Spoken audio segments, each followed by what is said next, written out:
ეუთოს სადამკვირვებლო მისიის აღდგენის პერსპექტივები და არსებული კონფლიქტების მოგვარების მშვიდობიანი გზები ამ თემებზე გაამახვილეს ყურადღება საპარლამენტო ასამბლეის პრეზიდენტმა და საქართველოს პარლამენტის თავმჯდომარემ დღევანდელ შეხვედრაზე.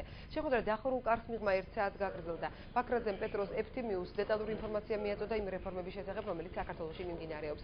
შეხვედრის ბოლოს ერთობლივი პრესკონფერენციაც გაიმართა. ეუთოს საპარლამენტო ასამბლეის პრეზიდენტმა კიდევ ერთხელ დაადასტურა საქართველოს ტერიტორიული მთლიანობისა და სუვერენიტეტისადმი თავისი მხარდაჭერა და აღნიშნა, რომ ეუთო აუცილებლად მიიჩნევს საქართველოში მისიის მანდატის აღდგენას. პეტროს ეფთიმიუს თქმით, ეს მნიშვნელოვანია არა მარტო საქართველოში, არამედ მთელ რეგიონში მშვიდობისა და სტაბილურობის შესანარჩუნებლად და განსაცდელად.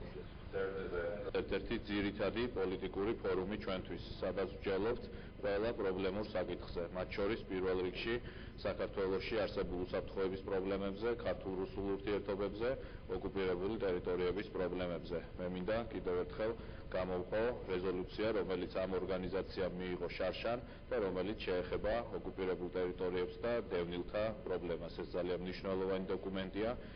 ეუთოს საპარლამენტო ასამბლეის სახელით შემიძლია გითხრათ, რომ ჩვენ ძალიან გვჭირდება ეუთოს მისია საქართველოში. ეუთო მყარად უჭერს მხარს ჩვენი წარმომადგენლობის აღდგენას არა მხოლოდ იმიტომ, რომ მოხდეს უსაფრთხოების გაძლიერება რეგიონში, არამედ იმისთვის, რომ ეს იქნება დამხმარე ზომა ნობის აღდგენისთვის. ამიტომ კიდევ ერთხელ აღვნიშნავ, რომ საქართველოში ეუთოს მისია აუცილებლად უნდა აღდგეს. რაც შეეხება მოლაპარაკების საკითხებს, მინდა გითხრათ, რომ ჩვენ მხარს ვუჭერთ საქართველოს დემოკრატიულ განვითარებას, რეფორმებს საარჩევნო კოდექსთან დაკავშირებით, მედიის თავისუფლებისა და ჟურნალისტების დაცვის აუცილებლობას.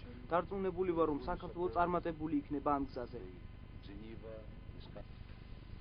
ოკუპირებულ რეგიონებში ეუთოს დამკვირვებლების მისიის აღდგენაზე გაკეთდა ასევე აქცენტი საკანონმდებლო ორგანოში გამართულ კიდევ ერთ შეხვედრაზე. დავით ბაქრაძესთან შეხვედრამდე ეუთოს საპარლამენტო ასამბლეის პრეზიდენტმა მოლაპარაკებები საპარლამენტო უმცირესობასთან და უმრავლესობასთან გამართა.